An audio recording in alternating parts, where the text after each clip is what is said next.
Hey guys, thank you so much for coming on the mic with JB.BANDA. Today, as you guys know, it's Thursday, so we're gonna be jumping straight into his daddy's club. And my guest today, literally, I met this guy when we were pregnant, 30 weeks pregnant. I was just looking for some tips on YouTube, and this guy just popped up, and his video was so great and so motivational. Like it helped me so much. It actually helped my missus as well, my partner, really well. So I'm very, very excited, guys, for you guys to listen to this guy's story. His name is Royce Adkins. How are you doing, Royce? How is it going, bro? Hey, I'm doing great, man. Thanks so much for having me. This is great. Bro, it's absolutely an honor to actually have you. And obviously, you've already had your baby boy. And what's his name, by the way? What's your boy's name? His name's Jalen. Jalen. Such a cool name, man. Yeah, Such a cool name. And are you guys planning for thank you. another one, or is one enough? It it's funny when everything was going down and she was in labor. We were like, hey, I think one's good. Yeah. But then we got that like how they always say it's like, well, after the fact, after you have the baby, during the baby during that delivery time, it's a lot, but then afterwards, you get that amnesia and you kind of forget how intense Yeah. it was. So now we're talking about having a second. That's crazy, man. That's amazing. So, listen, guys, to you guys who don't know this guy, like I say, he documents his life about his son, Jalen, both on social media. On all the platforms on YouTube and Instagram.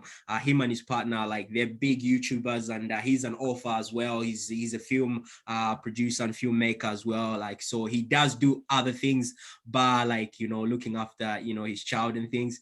But yeah, so today I brought him purely because it's Daddy's Club, and we're going to talk how he found his experience with his partner and going through that transition. So bro, like just start us from the off. Like obviously, like she's pregnant. You find out she's pregnant. Like, did she have morning sickness? Like, how was our process? Like, talk us through that, and what was your role, and how were you finding your role, like all the way to labor? Like, obviously, you don't want to long it out. Like, chop it up as best as you can. Give us the best bits. No, yeah, absolutely. Well, because first we found out she was pregnant. My wife, her name's Bianca. We found out she was pregnant together, actually, because she wasn't feeling well, so she went in for a checkup.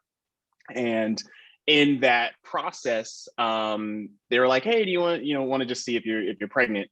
Because we had been trying at the time, and we were like, cool, sure, why not? But we didn't actually think so. And then when the doctor actually came back, was like, "Hey, so actually, yeah, you're pregnant." Wow. And what was cool is like we both had that moment kind of together where we were like, wait, what? Like, which is crazy because Yeah. even though we were trying, like, still hearing the news that like it works, we were, it was just so amazing, and to like share that moment together. Like literally for me, I actually kind of like wish my reaction was a little bit better, because when she said it, I was just sitting there in just silence. I was kind of like, ooh. Like literally, it's like my brain just kind of paused and shut down. Yeah. And then my wife, she started crying. She's like, "Oh my goodness!" And I was just like, and then finally it clicked, and I was like, "Yo, wait, this is happening. Hold on, I Yeah. should probably go hug her now," and all that stuff. So like once the initial shock wore off, we just embraced, and that was just like a really cool moment to share together. Yeah. Um, and that, it was just amazing because you think like trying to get pregnant, all that stuff, you think it's a pretty straightforward thing, but we know that it's not always an easy process for everybody and every couple. So we were just very appreciative that that it was something we were trying to do and it happened. So that Yeah. was a very special moment. And then as far as the whole pregnancy process, to condense that as much as possible, one I will say, I think we both lucked out in that she actually didn't have really any like sickness of any kind. There was really no Yeah. morning sickness. There was really none of the kind of like standard effects of like, or Yeah. kind of like the negative effects to being pregnant. So we kind of both lucked out in that sense, where it was actually pretty smooth sailing, more or less. She would have cramps and things like that, but she was never nauseous. She never got like really sick. The cramp, even with the cramps, it was never like overbearing. Yeah. If anything, like I feel like even with like cravings and stuff, I feel like I was getting more cravings than she was, Yeah. which I didn't know at the time, but they actually there were some articles I read that said that that can happen where like the dad kind of like gets like a contact experience from like just being in it. So like I I was getting honestly, cravings. bro, I feel like because I kept telling my partner because she was like, I would feel like weird, like I would eat a lot and I would do like just want to laze Mm-hmm. around and I'd be like, oh, my back hurts and all these little things that she was saying, and I would be like, but I would have Right. actually feeling it. I was like, no, honestly, my back is. So every time she would ask me, she'd be like, what's wrong with you? I was like, I'm emotionally pregnant. I'm like, you're physically pregnant, but I feel like I'm Mm-hmm. emotionally, like I'm pregnant with emotion right now. Like I'm going through the motions with Yep. you. So like you're right by Absolutely. saying that, like like literally, it's so true. Mm-hmm. Yeah, no, it's crazy because it's like I didn't even know that was a thing. I thought I was being overly dramatic. And then like as the dad, like you never, I felt like subconsciously I never wanted to do anything that like took away from my wife's like experience and all that Yeah, stuff. So it's like whatever like I was feeling, I was just like, okay, maybe I'm just like overreacting and all that. But no, it's apparently it's actually a thing. And I think especially when like the dad is that connected to the journey as far as that pregnancy goes, mm, I think that's how it can happen. So that yeah, so that was happening. And then yeah, it was pretty smooth sailing otherwise. The one thing that I wanted to make sure I did was, the situation as far as eating, staying in shape and all that. yeah, Like yeah. we still wanted, like we still worked out. My wife still worked out because we wanted to stay as healthy as we could, Mm, but we also didn't over stress the situation. So she ate whatever she wanted, and for me, for me personally, I felt it was important that I kind of like joined her in that, I get because I that. didn't want to It's make her, yeah. yeah, Feel I like didn't want to she's make her missing feel out. Yeah. exactly if like I'm over here like still trying to like eat super clean and all this stuff. Like, don't get me wrong, I definitely enjoyed not eating good. So that not saying it was this big sacrifice. Yeah, yeah, yeah, But so what we did was we still worked out together, but as far as like eating and all that stuff goes, like whatever she wanted, I was like, hey, let's just do it. yeah, And then for me, I was like, hey, I'm feeling like, let's just have some waffles just all day, yeah, like that type of thing. And so we just kind of just let ourselves indulge in that. And so we both kind of yeah, grew physically yeah, in that sense yeah. together. Like the baby grew in her belly. I don't know what I was growing in my belly, but my belly was growing too. Yeah. No, I think like, bro, you're saying the right thing. Like, I feel like it is like if you really want to be like part of that journey, it's all about kind of finding a way, like you're saying, like, not training as much, especially if you are a very like active couple, like you're very like you're Mm-hmm. into your fitness, and your partner definitely is not gonna want to see you like out there early in the morning. I'm going for a run, I'm doing this, I'm doing that. They're gonna feel like, oh, I'm stuck here just getting fat while he's getting super Right. super fit, and that starts to Mm-hmm. affect their mind and mental. So the fact that you actually said, hey, we're gonna go all out and I'm gonna join you on this journey, that is amazing. And Mm-hmm. I was still trying to like kind of keep fit. I'm not gonna lie, like I would sometimes Mm-hmm. I would go for my runs and do my exercise, but only to a certain extent. And then when she would say, Mm-hmm. hey, let's eat the bad food, I would still join in and have the food. Right. Like, I would still eat Right. Yeah. food and things like that. At what stage, bro, did you start kind of thinking, hey, let's start doing like antenatal classes, let's start like reading a little bit about what you do? Like, obviously this was your first baby, am I right in saying that? Mm-hmm.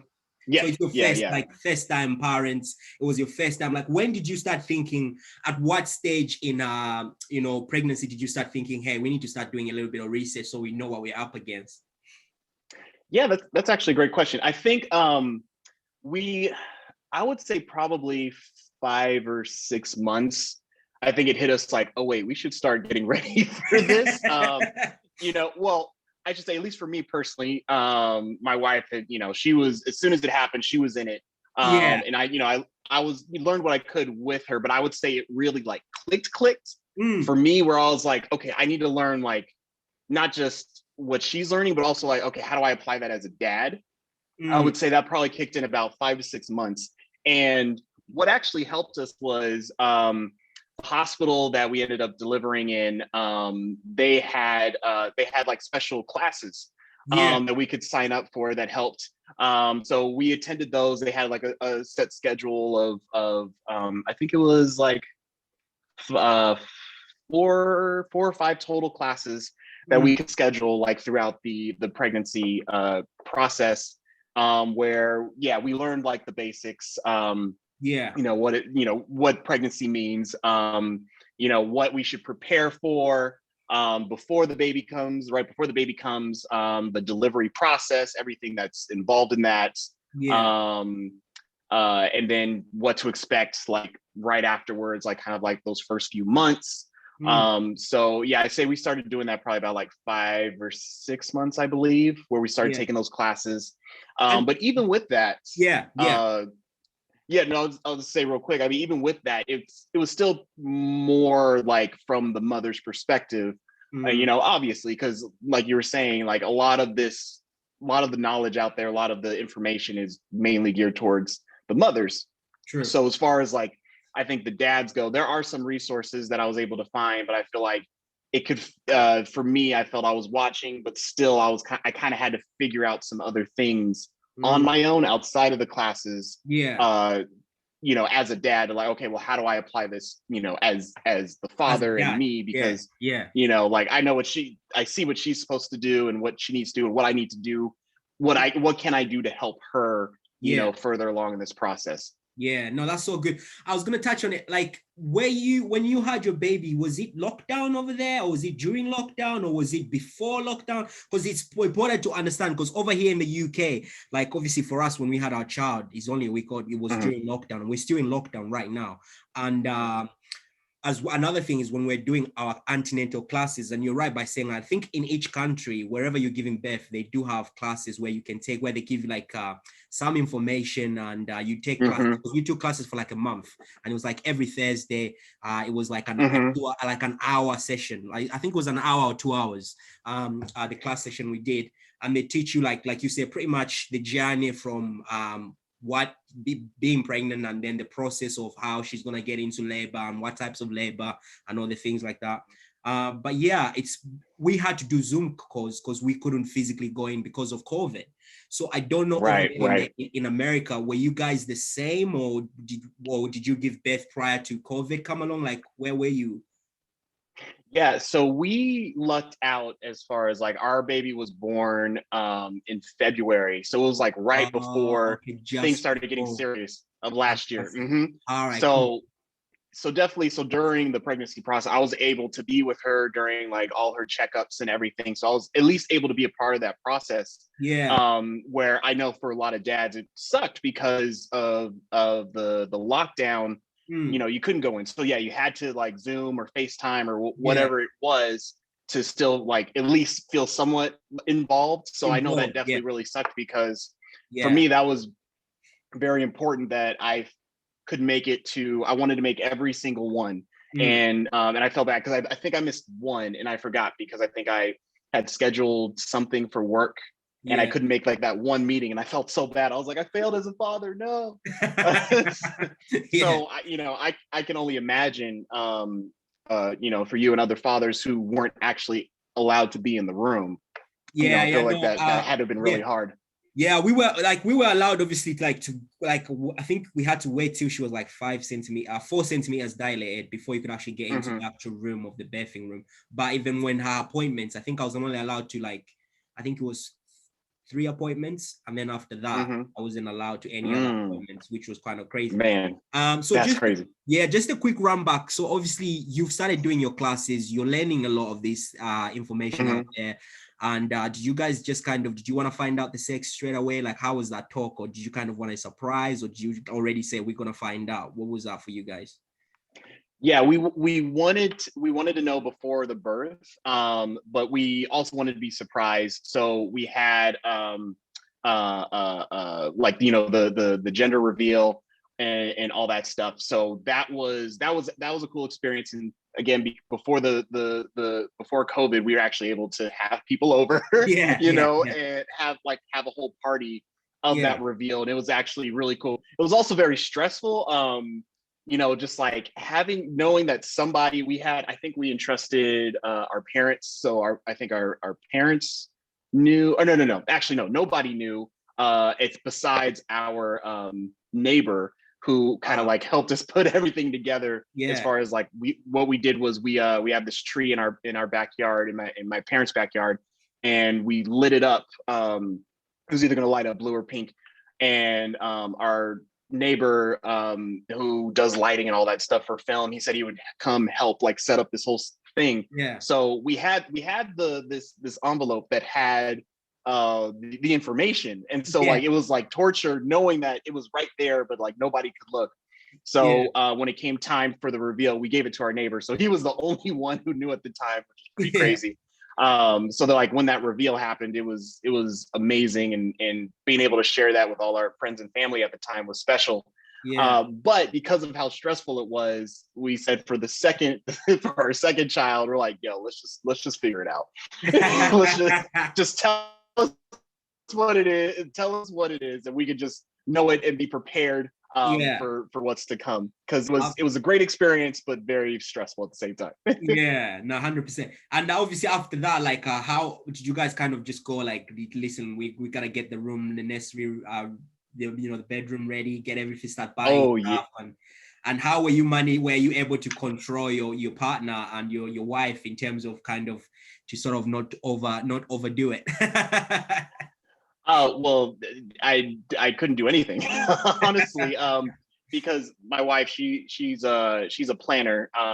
She used to do event planning for weddings and things like that. Like, she's always the one hosting all the parties, the gatherings and all that stuff. So that's what she does. It's in her DNA. So as soon as she found out we were having a boy, she was like, all right, cool. So we're going to do this, and this. The nursery is going to be this, and this. And I was like, all right, cool. Whatever you want, I'm cool with. So like with the nursery, she wanted a kind of like a safari theme. So we painted the room like green and beige, and had like this kind of like leaves and greenery kind of like hung up in over the windows, and had pictures of animals and all that stuff. So as soon as she was like, this is what we want to do, I'm like, all right, that's what we're doing. That's what we're doing. No arguing. Right. But it is what it is. Exactly. Nah, that's good. And in terms of the names, like obviously you chose is it Jalen? Like who came up with the name, and how did you guys kind of piece that up?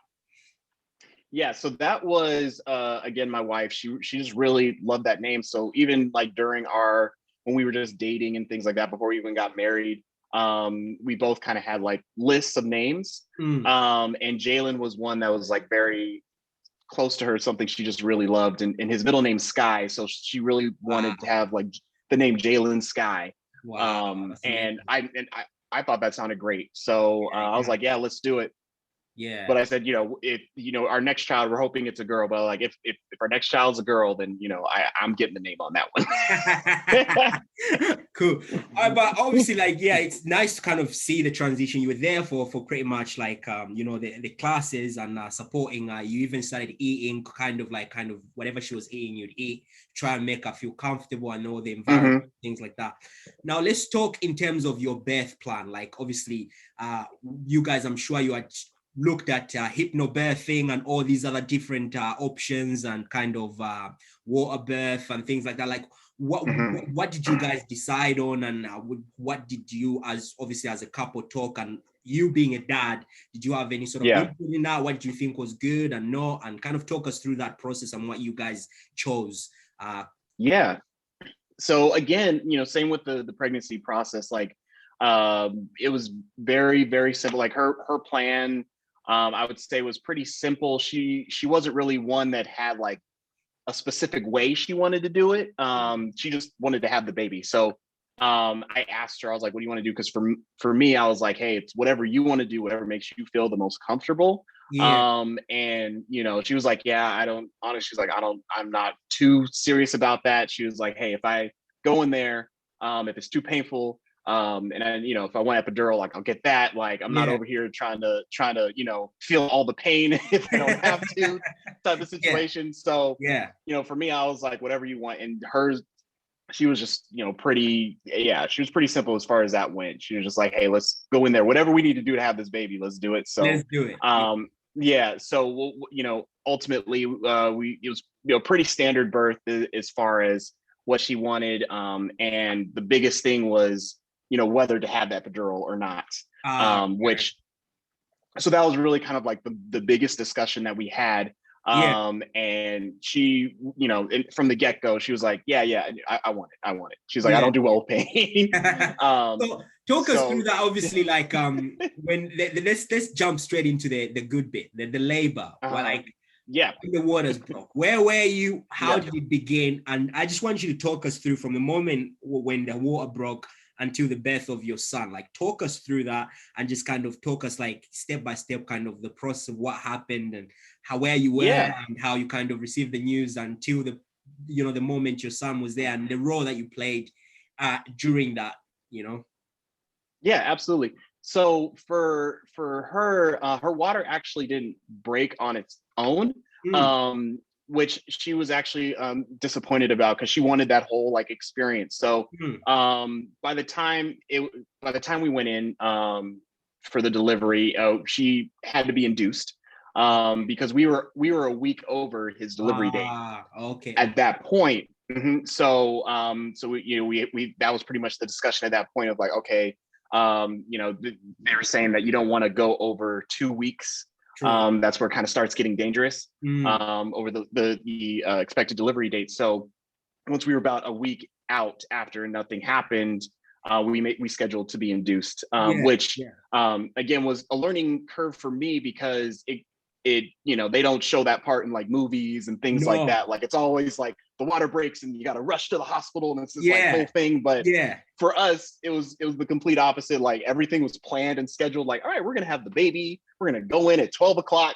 Like it was crazy. Like, wow, okay, this is how it can happen. So for dads listening, like that's something that could possibly happen, and that could be like a path that you guys take, you and your significant other.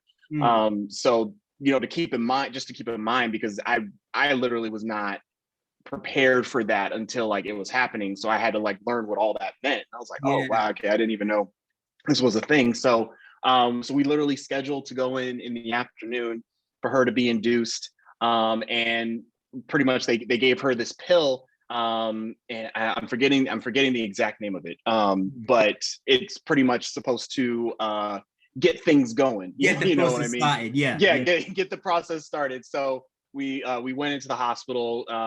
She got in the room, and again, this was right before everything shut down, so I was able to be in there with her. And they gave her like half of this pill. And then they said after that, it could take like at that point it could take all day, or they said, things might get started the day after. So I'm like, all right, cool. We're going to be here for a little bit. And then I think it was about maybe 30 minutes later, she was like, oh, my water just broke. And I was like, oh, okay. Wow. All right. I was expecting like to be here all night. I guess, okay, this is happening. Literally. Yeah, exactly. So I think, even though all this stuff didn't happen for her naturally, I think they said the fact that it happened so fast, after they gave her the pill, they said that it was probably like the fastest reaction that they've seen at that point. So I guess that meant like, our baby was chilling, but at that point he's like, all right, I'm ready to go. All right, I'm done. It's time to get out. It's time to get out.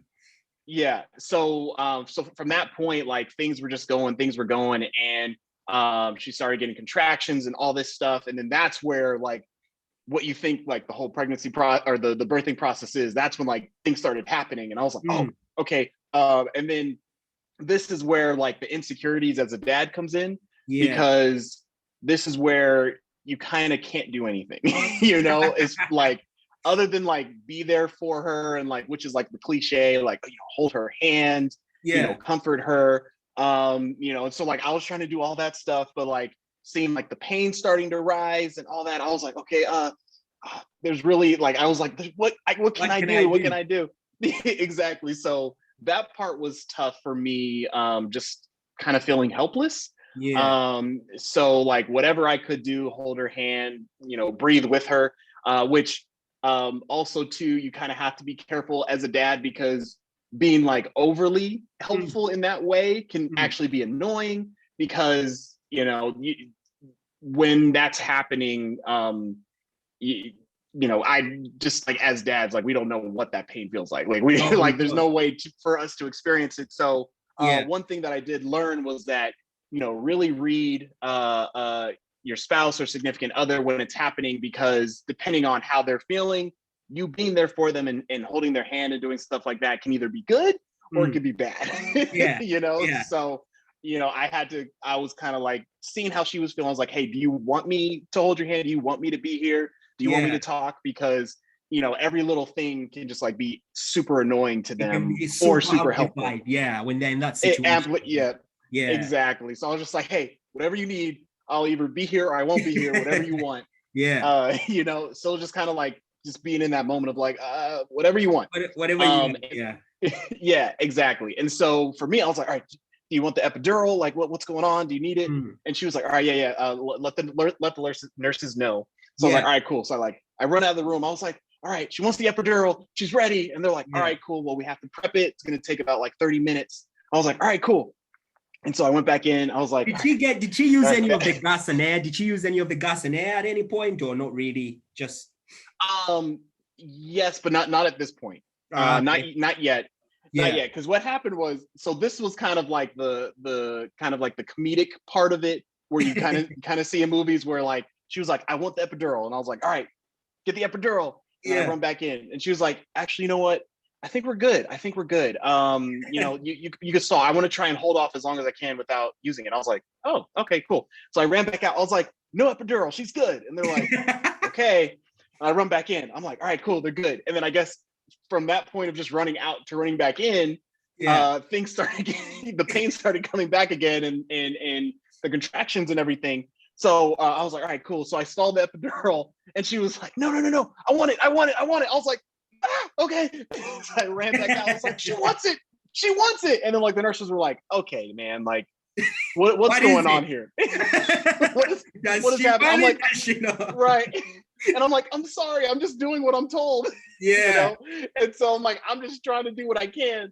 And so they're like, all right, we're gonna prep it. And so like I run back in. I was like, they're gonna prep it. And then she was like, you know what? I think I'm good. And I was like, listen, I'm not going out there. I'm not going out. I'm just gonna let them prep it.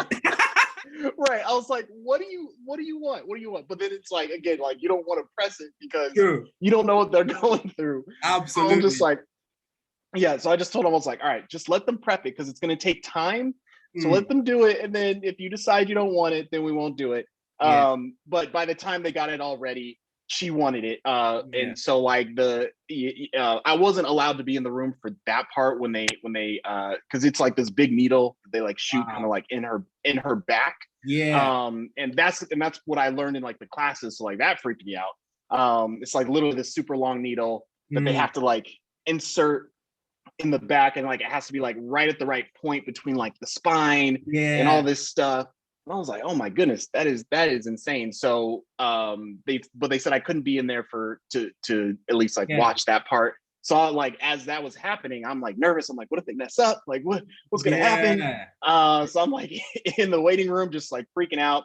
But that whole process was fine. And then they let me back in, and literally it was like night and day. I walked back in. She was like chilling. She's like, hey, what's up? What's going on? I was like, you feeling good? She's like, I feel great. I can't feel anything. I was like, oh snap. Okay. And she was like, yeah, this whole natural birth thing, it's overrated, man. And I was like, okay, if this is what you want. And then she actually went to sleep. So she fell asleep for a little bit. So then I kind of just had some time. I was kind of chilling, and I was documenting this whole thing. So so that's actually something if you wanted to watch. I don't know if you saw that video on our channel, but we also have that kind of like the whole birthing process guys, the whole day. I'm gonna put all the links to Royce's YouTube channel, all the links to all the videos and his social media, so you guys can follow the journey. And they've got a great social media for their son as well, Jalen, so you could follow all that.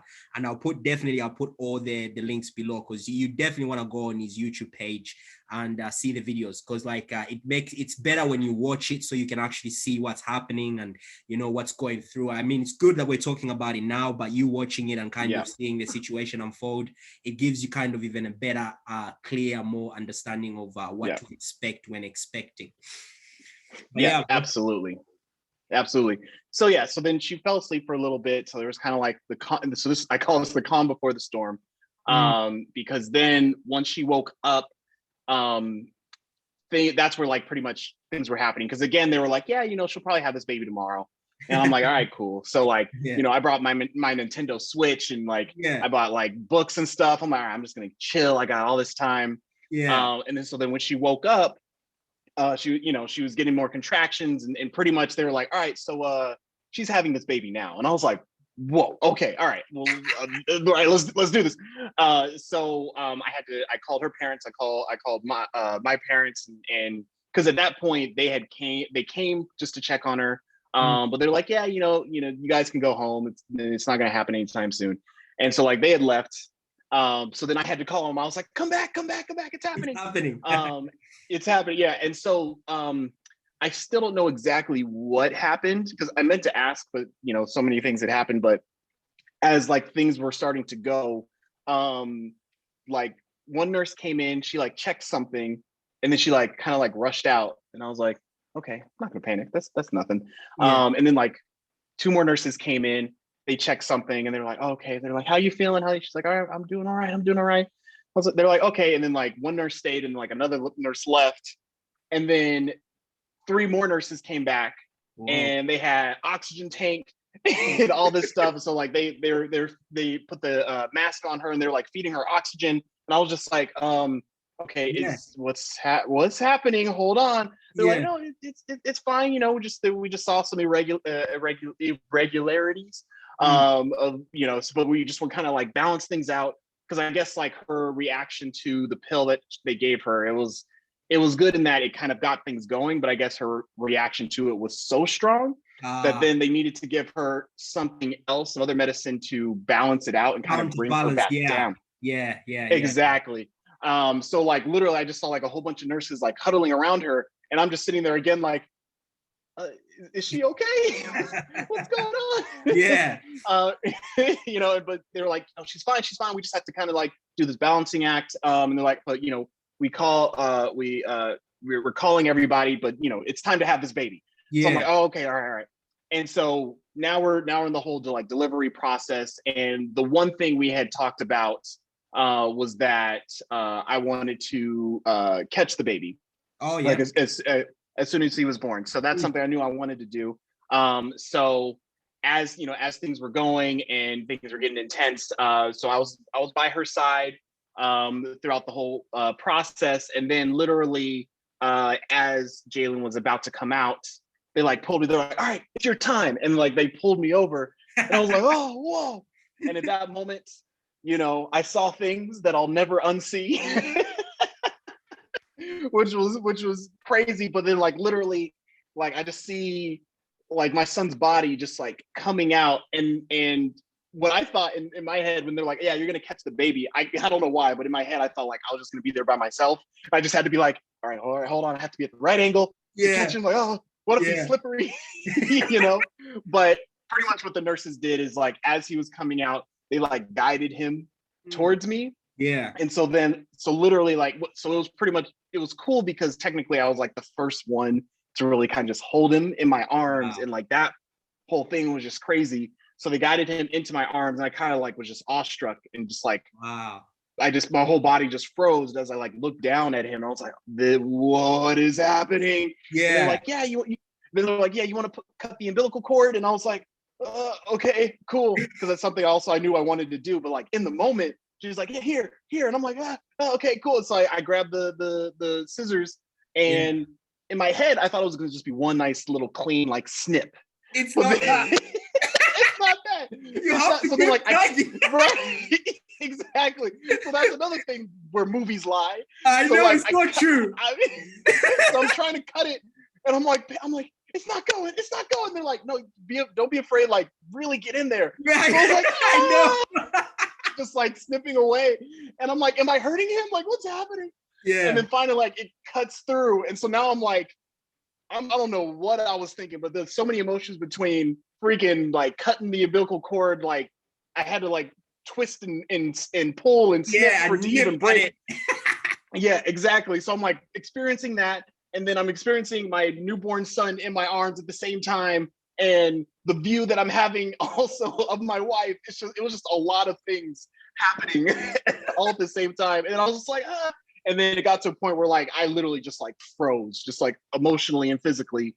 And then did like to the point where like the nurses had to grab him. They're like, all right, cool, time for mom, time for mom. And I was like, yeah. Okay, all right, fine, that's cool.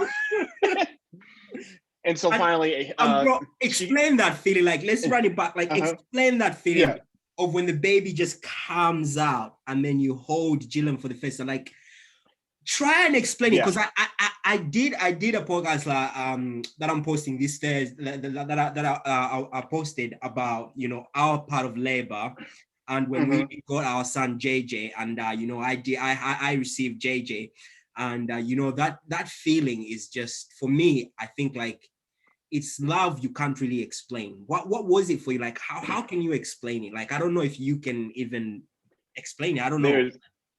No, literally, as cliche as it sounds, there's literally no explanation. It's just like something you have to experience. It like literally as they glided him into my arms, like I literally like the one thing I can explain when you look down at him is that one thing I knew. I was like, okay, life is never going to be the same again. Like in like the most like positive, best way, right? And I would say, even as an adult, like I'm 32. I was 31 when this happened, when my son was born. But like, I think, you know, even though as we age, we still kind of like hold on to our childhood, like we still feel like a kid in some ways, right? Yeah. And in that moment, like literally, I was just like, okay, this is like, I need to level up. Like this is like, not that you get rid of like the kid in you, but it's to this point where I was like, okay, responsibilities, all that stuff, it's going to be on a completely different level. Next level. But you know, again, not in a negative way. That's why it's hard to explain. Like literally, it's just like, it's like I in a way I kind of saw him, like I saw all the stages of his life, you know, and kind of like all the moments that you know, that I'm thinking or I'm happy to kind of get to, you know, like everything just kind of flashed, how like they say, you know, life flashes before your eyes, like your whole life flashes before you die. I felt like life with my son kind of flashed forward. And I kind of just, not that I saw particular moments, but it's just like, it was a feeling, you know, it's like, I felt like, kind of like I could sense the journey. Yeah, like every step of the way, you're gonna be there for him. You're gonna be a superhero, regardless of anything that happens. You are gonna be there every single step. Do you know what I mean? Like, Yes, that's the way better way of explaining it. Exactly. Like that's what I felt like. I'm gonna be that. Like I'm gonna be the best dad I could be. I'm gonna be there for you. Life is gonna be the best it can be for you. Literally, just all that stuff. Like you're gonna be taken care of. I'm gonna take care of you. Me and mom are gonna take care of you. Like that was, I guess that was like the best way to explain that first initial feeling. And then like. It like while I was holding him, that's how I felt. And then once they passed him to my wife, this is where for me it was crazy, like emotionally, because I felt all those things, right? And then as soon as like he left my arms and I was able to kind of like step back, then I actually felt the other side of it, of like, okay, yes, I'm gonna do all those things, but wait, what if I'm not good? Like, what if I suck? What if I'm not a good dad? What if I can't provide for it? So it was like the negative effect rushed through me just as quick. Like, you start kind of second guessing and second questioning yourself to think, am I ready for this? Can I do this? And it's so good that you bring that up, because a lot of fathers do go through that stage where they just kind of questioning and asking themselves. And sometimes even mothers as well go through that stage where they just think, you know, I don't know if I'm ready for this, or if I can do it. So like talk to us through that. Obviously that rushes in. What happens? Yes. So that kind of like took control right after like the initial shock wore off. That stuff started to really creep into my head, and as much as I was trying to fight it, it kind of like really took over. So one, like during our moment in the hospital, we were in there for I think a day and a half after. And you know, for us, like the nurses would come and help us. And you know, for me, I've never actually changed a baby's diaper ever in my life before Jalen. So for me, like one of the things that was important, I was like, all right, I want to be the first to like change his diaper. I want to do this, this, and this. And it was the weirdest thing. Like I remember a nurse came in and they actually changed the first diaper, and they were doing it to help us, right? And which was great, you know, but again, because of the mindset I was in, just because they went and changed the first diaper, I already thought like, crap, I missed it. I missed that opportunity. I'm already failing, you know? So it's like little things that aren't even that big of a deal started to like really creep into my head and just started to carry weight. So I like every moment I could, I was like checking his diaper. I was like, oh, can I change you now? Can I change you now? Like all that stuff, you know, trying to like make up for the one you missed. Yes, exactly. And it was the weirdest thing. Like things that should not be a big deal, like started becoming a big deal. Like, you know, like, oh, am I holding him right? Am I doing this right? Like what's happening? And that carried over and got even worse when we actually went home. Well, actually before we went home, I remember we were about to put him in the car seat, and I before all this happened, I trained. I was like, what I have this whole car seat thing nailed down. I trained on dolls and all that. I'm like, it's gonna be like boom, boom, snaps. We're good to go. Throw them in the car. Let's do this. And literally, when we were about to leave, I completely blanked. Like I did not remember how to buckle a seatbelt. Like it was crazy. So like I put him in there.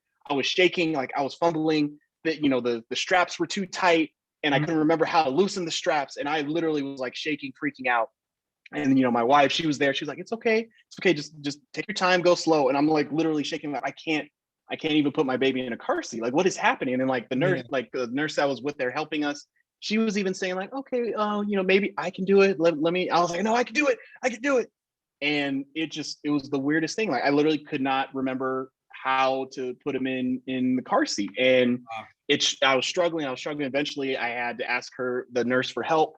And so she ended up doing it. And I literally like felt like a failure. I'm like, he's not even home yet, and I'm already failing. And so then when we get home, I literally went through like this just really deep depression of just feeling like I was worthless.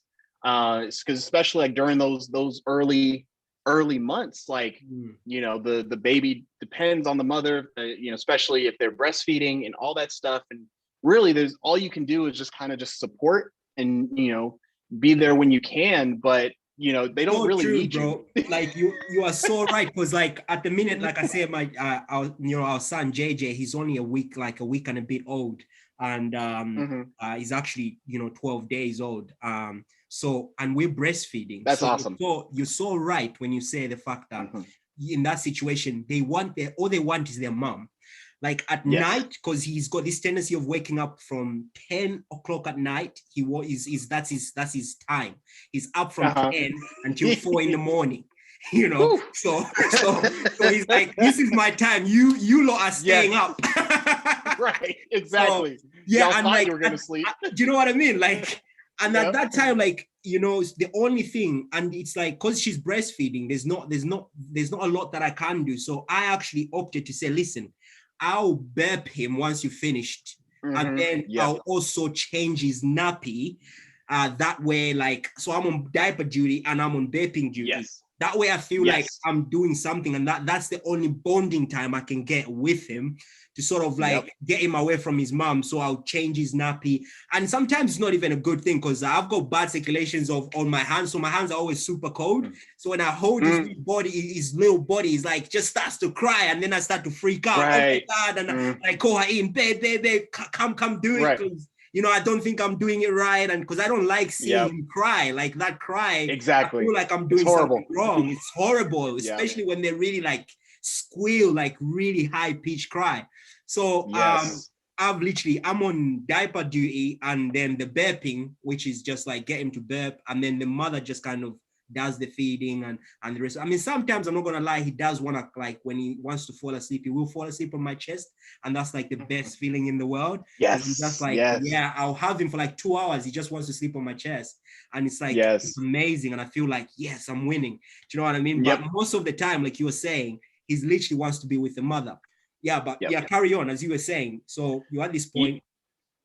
Yeah, no, absolutely. And those are great points, because that was something I made a point of doing as well, to, you know, obviously to be involved and bond with the baby, but to really, like, it was also for myself, like I really wanted to, you know, prove to myself that, like, I can do this, you know, like I can be, you know, a good dad. And so I did the same thing, you know, I made sure to early on, I changed majority of his diapers, definitely helped with the burping and all that stuff. And it's funny because, like, even with the burping, it's like, you know, in the process, it's like there are times where, like, it takes them a minute, you know what I mean? It takes them a minute. So I'm like, Yeah, please just do it, please. I can't fail at this too. And then they finally like let it out, and I'm just like, yes, you feel like you've won.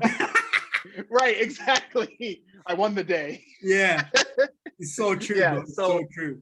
yeah. And so I had to rely on those, like, little small, like, little victories of, like, okay, I can do this, to kind of pull me out of that rut, because it was getting really dark, you know, and to the point where I was like, all right, I'll help with dishes, I'll do, you know, I'll do laundry, all just like real. I was like, I'll take care of, like, help with the house and make sure everything's clean.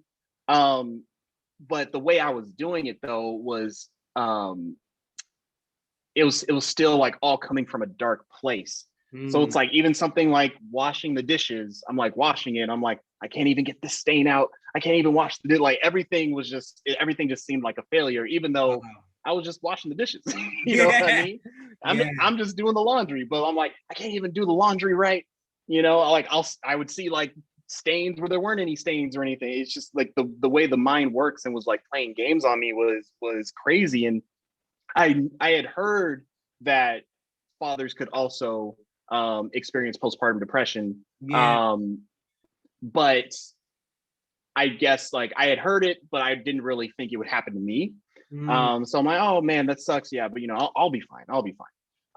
But it literally did happen, and I didn't realize it was happening until, I would say, probably like maybe like 2-3 weeks in, where my wife was just like, "Are you okay?" And I was like, "No, I don't think I'm okay." And I was afraid to say that, or I didn't want to say it, I think, because, you know, again, as a father, I felt guilty for being the one to experience it, where, because I asked her, I was like, are you feeling anything, like, are you okay? And she was like, honestly, like, yes, like, obviously hard, but she didn't feel like she was, like, feeling anything like that, like, negatively.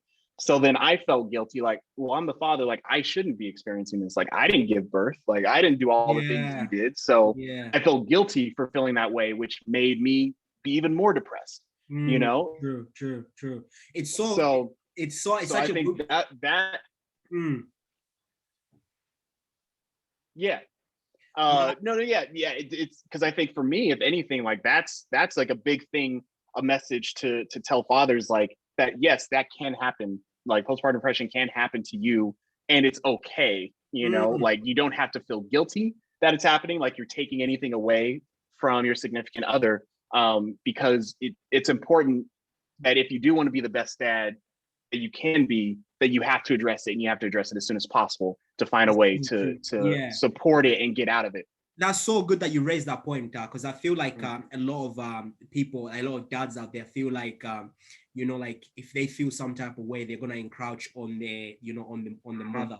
So they feel like, I shouldn't feel that, I shouldn't be tired, because, yes, you know, like, even something saying, like, you know, you're tired, you feel so ashamed to say you're tired, because you're like, they're gonna turn around and say, oh, what do you mean you're tired? You're not breastfeeding, you don't have the baby, you're not doing this. Like, so you feel like you're almost gonna get judged. So all of a sudden you keep that in, and you kind of keep plowing through, but you know it's killing you deep down. Like, all you want to say is like, I am really tired, but you feel like you can't even address it, because then they're gonna look at you like, really, you're tired? Like, I didn't see you pushing our baby. Like, and it's Yeah. subliminal and subconscious. We think like that's the way we think. Because I had like a bit of a breakdown. I think like 4 days in, I just had my son in my arm, and I just started crying, just weeping. Like, I was just filled with emotion, and I just didn't know why I was crying, but I was crying. And then she, my partner sort of came in, and she sort of like at that point kind of like wanted me to go have my breakfast, which she made for me, and I was thankful for it. But she's sort of like, let me have the baby. You go eat your breakfast, because my partner hates the fact like if you don't eat the breakfast when she's made it, like you need to eat it while it's at home. But I was like, exactly. So I'm trying to paint a picture. So she's made the breakfast. I'm with my son. I'm weeping, kind of like I'm having a meltdown. But she doesn't see as she comes in. She doesn't see. She just says, "Oh yeah, go have your breakfast," and sort of gets the baby to me. And I try to make her not see it because I don't want her to see it. So I'm like, kind of like, I don't want to go and have my breakfast because I'm still having a moment. But she kind of like forces the mind, like, nah, you eat. I've kind of made this food. You gotta go eat it. But she's like, I don't even know how to open up to say, I'm kind of having a moment here, but without making her feel like, well, why are you having a moment? I've not even had a moment. Right. Throughout. Do you know what I mean? So it's just like, yeah, I know, I understand. Exactly. No, absolutely. And for me, that's what, yeah. And I think that's what made it harder for me, was not seeing her have that moment. Made me feel like, okay, well then I really shouldn't be feeling this way. Like if she was kind of, having a hard time, I think it probably would have made things a little bit easier, because I'm like, okay, yeah, we're both going through this. But yeah, because I didn't see that, I'm like, well then I really shouldn't be feeling this way. If you're good, I should be good, And it just adds on. So I think, but I think it's important for future dads to know that like it can happen, and it's okay if it happens, and it's okay to admit it, because if you don't, like you said, it's just going to build up, and we'll just have these moments where we're bawling our eyes out, but we're not letting our our spouses see, or the mothers see, or whatever, and it just, I think that just kind of leads to further issues down the line if it's not addressed quickly. Yeah, true. So what in terms of yourself, like, did you get help, or what did you talk about? Did you speak to somebody about it, or did you just kind of do a little bit of research and kind of find out for yourself? Like, how did you battle with your post-traumatic depression? Like, how did you deal with that? Yeah, so a lot of it was, I think a big thing was speaking to my wife, and I just told her how I was feeling, and she was very supportive, and she really helped. And what we were able to do from that was kind of like build somewhat of a schedule, because especially babies that young, it's always unpredictable, but build some type of schedule where she's like, okay, I'm gonna have, obviously I'll have the baby here, I'll be doing this, doing that, but then here's when you can do this, you can do that, and the moments where you don't, like, or where you're not doing anything, like, it's okay, because this is, it started becoming like, okay, instead of it just being something I couldn't do, became more of like, okay, this is my time, this is your time. It's not that you can't help and you can't do X, Y, and Z. It's just we're co-parenting. We're doing this together. So literally, it was just as small as just like rethinking of like what's actually happening. And so it's like, when she's breastfeeding, doing this and doing that, I'm no longer looking at it as like, oh, I can't even help like make sure my baby has the nutrients and all that stuff. It then switches to like, oh, okay, it's now feeding time for my baby, so my wife is in charge of that, obviously. And rethinking it that way kind of helped me get out of this rut of like, okay, it's okay if I can't do that now, because at some point I will be able to do that. But what I can do now, like you said, change the diaper, help birth the baby. If he falls asleep in my arms and all that stuff, like I'll hold him tight, all that, and taking solace in knowing that, those moments where I actually am making a difference and helping. And then it got to a point where, when she started pumping, and then I was actually able to do some of the feedings, especially like some late night feedings where if she was just exhausted, I was like, I got this, I'll take care of it. And so I was able to go down. So once we really made a point of doing that, and where I felt like I could at least share in some of those responsibilities where I felt like I couldn't, that's what really helped turn things around. And also and mixed in with that, we're reading articles about what's happening, and even like I would even talk to my dad about stuff and like how he was feeling during that time. And so knowing that like he went through similar things, that kind of like helped me be like, okay, I'm not the only one. And then reading articles like, okay, this is a thing. Okay, so I'm not, it's just not me going crazy. So that helped relieve some of the pressure as well. And I honestly, I did put a lot of pressure on myself because like my dad to me was the greatest dad ever. So it's like I look at him and I'm like, all right, I want to be the dad that he was. You know. And so now, exactly. And so now knowing that like my superhero, which was my dad, knowing that he went through the same struggles, it made me feel like, oh, okay, well, if he went through this and still was able to be the dad that he was, then like, okay, all right, I got this. I can even Superman has a bad day. Exactly, man. Even Superman and Batman, they all have bad days, man. You know, so exactly, it's only natural. It's only natural. Only natural. So, now, but the big thing though to turn things around was I had to open up and I had to start telling people how I was feeling. Yeah, that's very important to anybody that's listening, you know, dads out there, even moms. You have to speak up when you're struggling, you know, get in touch with, you know, there's a lot of people out there that you can get in touch with. Here over in the UK, I don't know if it's the same over there in America. We have like for the first month, you have like midwives coming to visit you at your house to see how you're coping, see how you're getting on with, you know, with the baby and how things are happening. And I would advise anybody when you get to that stage here in the UK and you're struggling, they're the people to speak to, and they'll, you know, they can sort of give you advice and kind of help you, help you through that, because it's something that you don't want to suffer alone. Because like, you know, Royce just said, it could end up being a bad effect down the line, because some people, they have it so bad to a point whereby they end up resenting their children for it, you know, which is not what you want. You know, you don't want exactly that. Yeah, so no, exactly. And that's actually, I mean, that's great that that you guys had that resource. For us, like once we got home, it was all on us.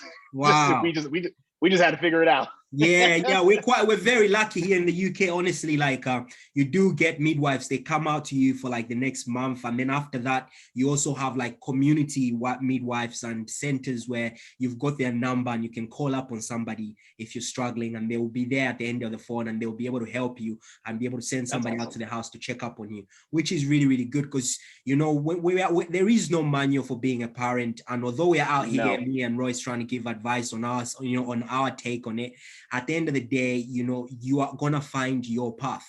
You know what I mean? Yep. Everybody's path is different. You might be able to take some advice that Royce has shared, some advice that I've shared, and then, you know, you might try it. It might not even work.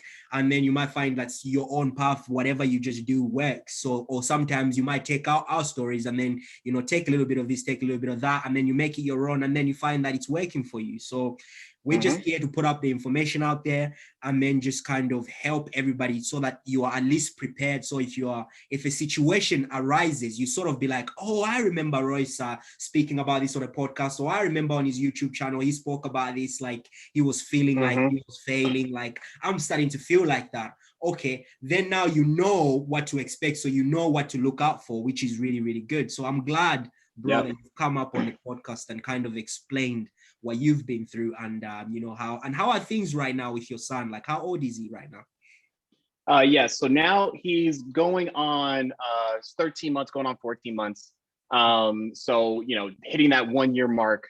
I mean, things are amazing. Obviously, you know, it's, you know, just still like being a parent and still trying to figure things out and all the different stages. And like now that he's a year old, figuring out, okay, what can we do, you know, to help him progress during this next stage. But I mean, as far as like I said, like once we opened up that communication with each other as parents, like now, no matter like what the stage is, if one of us is struggling, we let the other know, and like we're able to balance. So it's like we try to balance as much as we can. Still tough, but we do the best we can. And we just make sure that we're always there for each other. Yeah. Because in doing that, we both can be our best selves for Jalen. Because, ultimately that's what it is. Because like you said, you don't want to get to the point where, it's just this big struggle. And then like now, like resenting your kids and now everything's just like frustrating, and all the joy of having a kid is now taken out, Yeah. I think that's such a good point. That's such a valid point you make there.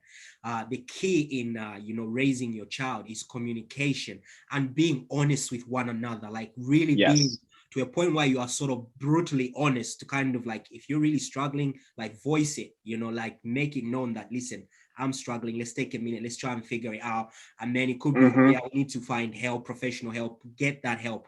Communication is key. And it goes for every parent out there, whether you're the mother or the father. I think communication in parenting is everything. And that's why sometimes if you really look at, people that have sort of failed at parenting, not literally failed, I would say, maybe that's not a better word to use. I would say maybe like things have broken down, because sometimes, you have such a great relationship with someone, and then a baby comes into the mix, and then, things change, and some people end up breaking up a relationship because they can't handle the parenting. And that's all down to communication breakdown, I feel. If you get your communication dialed in, you won't get to that point where, your relationship ends up breaking down. Do you know what I mean? I feel like communication is everything. I mean, what's your take on it? What do you think, bro? No, absolutely. I completely agree, because that's where everything started shifting. And I don't know if you guys have experienced this, because like early on, I would say probably like the first few months, we'd have those moments where it's like, she'd be holding the baby, and then when she gets tired, she just walks up to me. She's like, "Here, take him." And I'm like, "Well, hold on. Like, I was just doing something. Now I'm okay." And so it's like, now I'm like, all right, now I got to get out of the zone of like what I was doing. Now I got to take care of the baby. And then like, I would do the same where I'm like, all right, I'm done with him. You take him. And like, you don't think of it in the moment, but like, I feel like we both were kind of like feeling like every time we would just pass the baby and not even explain like why, we were just like, here, take him. It was like building up little kind of like, resentment feelings, and it wasn't until like we really talked about it, like, hey, like, don't just pass me the baby. Like, if you need to do something, let me know. And then I can like, if I'm like working on something, I could be like, okay, let me just finish this up real quick. And then I'll take him, and then you can do your thing. But like during those early stages, it wasn't a lot of communication. It was just like, here, I'm done. Here, I'm done with him. No, I'm done with him.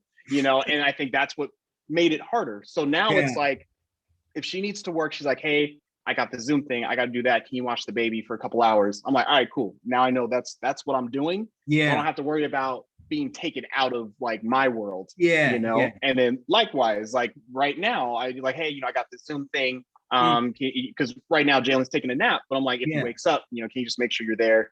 And then she's like, all right, cool, I got you. And then she has a Zoom call right after this. So it's like, I know I'll be taking care of him after that. So it's like, now that we have that open communication, we know what we need to do.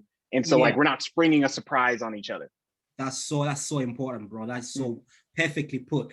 Listen, I'm not going to hold you any longer, bro. I just want to say thank you so much for coming on to the Zoom call. And listen, you're always welcome on this platform, because I feel like you know so much, and it's only, like you say, in 14 months, but the knowledge there is kind of, it's second to none. And for somebody like myself who's only 12 days in, I'm just like, I just want to sponge all that knowledge out of you, kind of get myself even more ready. Like, what would you say to anybody who's listening, who's just about to become a dad out there? Like, what would be the best advice that you can give them? Just anything, bro. What would you say to the parents to be out there? What would you say? Your last thing? I would say for dads specifically, well, I mean, this can apply to dads and moms. I would say the best advice is that, one, you can do it, and two, you are enough, because I think that right there, not thinking we're enough, can be rooted into so many different things that we do in life. It can affect you professionally in your job, psychologically, and now like being a parent, always worried about like, am I enough? Am I able to do this? So I think that's the mindset, to put yourself in the best position to be the best parent you can be, is know that you're enough, and know that you can be, and that you are enough, and that you can do it. But the best way to do that is to always make sure you have that open communication, with your significant other, because that's the only way that it's going to work. You know, if you guys aren't expressing how you're feeling, you're holding everything in, it's just going to bottle up, you know, and it can bottle up for a few months, it can bottle up for a few years, you know, it all depends, you know, but the longer you let it bottle up, I think you're not putting yourself in the best position to be the best parents that you can be for your child. And what I will say, now that our kids getting into that toddler stage, like, things you don't think they're noticing, they notice. And it's just crazy, like, yo, wait, like, he just imitated me doing something over there. And like, granted, it wasn't like it was just like me, like, it was just like yawning or something, and like I just saw him go like, ah. And I'm like, okay, I gotta watch out now what I'm doing, because he's like, he'll pick up the smallest things. And so, you know, we think that like, oh, we got this time before like it really affects them, but no, it starts now. Like, Wow. they notice everything now. That's powerful that you mentioned that, because like even me with my partner, just quickly before we close off, I even say to her, like, we're gonna start watching what we watch, and we're gonna start watching how we speak to one another. Exactly. And that's very important, because kids, like, you know, like kids, people wonder why, you know, kids rebel when they're grown up and they're teenagers, kids act a certain way. It's because like they're a prodigy, they're a product of the environment they grew up in. Do you know what I mean? If somebody's a great, you know, is a great husband or a great father or a great partner, it's because they were raised that way and they grew up in that environment where they were taught the great values. So like, we also need to kind of like know that, okay, at a young age, we need to start setting those standards, so that because they see everything, like you rightly said, and they don't want to see you like speaking to your partner in another way, especially for a son. You know, if you're shouting at your wife or shouting at your partner in a way that, you know, is not right, your son is going to look at that and they're going to think, oh, that's all right. So when they have the partner, they're going to treat them that way. And then that becomes a domino effect. So like, really, really, like you said, the work starts now. Like, you really have to have that dialed in from the offset, so that, you know, that's why they always say, put your best foot forward. Why? Because, you know, that way everything just kind of falls in, rather than playing catch up. And then by the time you start acting, they're already 6 and it's too late. Do you know what I mean? It's too late. So no, that was very valid, bro. And honestly, listen, thank you so much, Royce Adkins, for coming on, bro. Like, I just mad respect for you. And guys, I'm gonna put all the links down below for his YouTube channel and his social media platforms as well. Trust me, if you're a mother or a father, go watch the YouTube videos and you know, followed by him and his wife. Like, they put up so much positivity online and great tips on you know, what to buy, you know, even the dress sense of their son, like fashion sense and all that. It's all there, and everything, you guys be able to see it on their social media platforms. And like I say, on the podcast, just go into the notes down below, you'll be able to see it. But yeah, bro, how can people follow you? What's your Instagram like link? I know I'm gonna put that down, but do you want to just kind of share the platforms on how people absolutely. So our family handles and all that stuff, it's me and my wife. So our YouTube channel is R&B fam, so R&B like the genre, RNB fam, and same thing on Instagram, R&B at R&B fam. And our YouTube, that's where you'll find all our tips that we are learning along the way. And then on our social media, that's where you get like just more like cute things we post of Jalen, some behind the scenes stuff. Just like kind of, you get more of like the documentary type stuff on our Instagram, where YouTube, where, you know, we're tackling a specific thing. And then if you want to follow me personally, at Roro Beckley on everything. I mainly just use Instagram, but you can find me on at Roro Beckley on everything. Fantastic, bro. Again, thank you so much for coming on, guys. It's been a pleasure. And for anybody that's listening out there, go ahead, download this, subscribe, and you know, share it with everybody out there. Write the reviews so that we know that we're at least in, you know, our work, we're doing something and we're helping somebody. And if you know somebody who's about to become a parent, make tag them in this, and you know, share this with them. Let them listen to the podcast, because I think education is key and preparation is everything. Do you know what I mean? Like, and if you don't prepare, then you prepare to fail. So honestly, guys, thank you so much, and we'll jump back with you guys next time. So thank you for coming on this episode of Daddy's Club, and we'll see you next time. Thank you.